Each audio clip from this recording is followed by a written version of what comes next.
We have become very fond of things that are reversible or with return options. We like hotel reservations with free cancellations.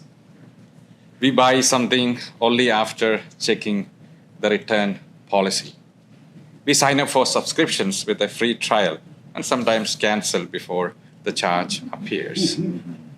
We choose airline tickets that can be changed without penalty. Because even our plans now come with escape clauses. We want options.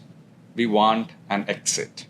We want to know, if this goes badly, can I get my old life back?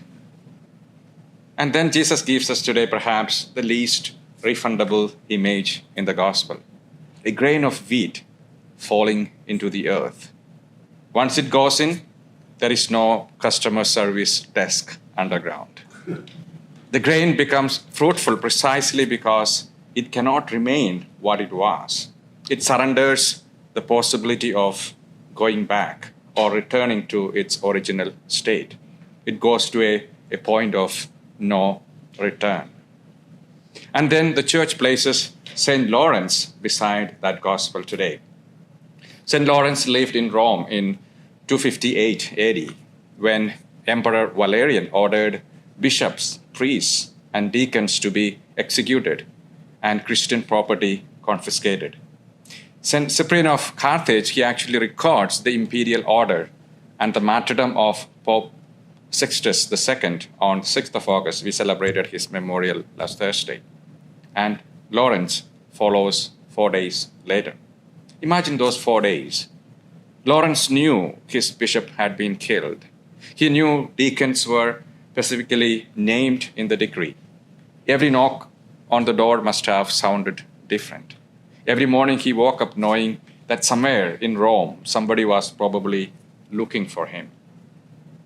There was still time to run, and yet Lawrence stayed. Not because Christians are supposed to have a strange attraction to death. No, Lawrence had simply reached that place where protecting his life was no longer the most important thing in his life. Maybe most of our martyrdoms are much smaller. Marriage eventually reaches moments when you cannot keep asking, what am I getting out of this?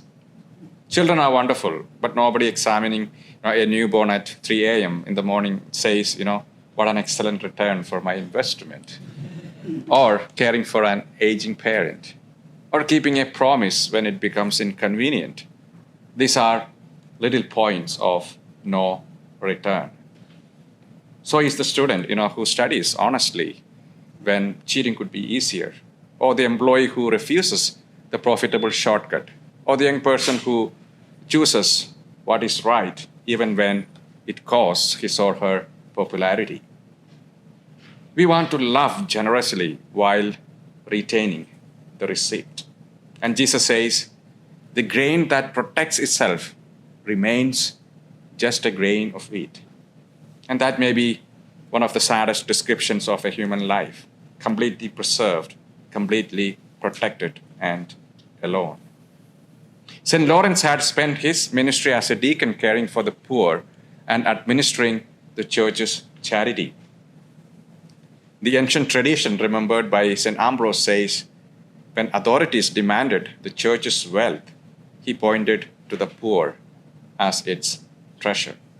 And long before Lawrence surrendered his body, he had learned to surrender his possession, his security, and control. Perhaps that's why he could face this final moment. Nobody suddenly becomes a grain of wheat on the day of martyrdom.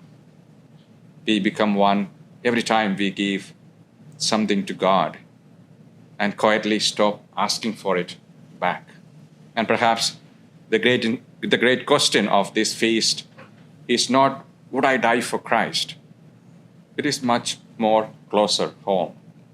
What am I still refusing to plant because I am afraid I might not get it back?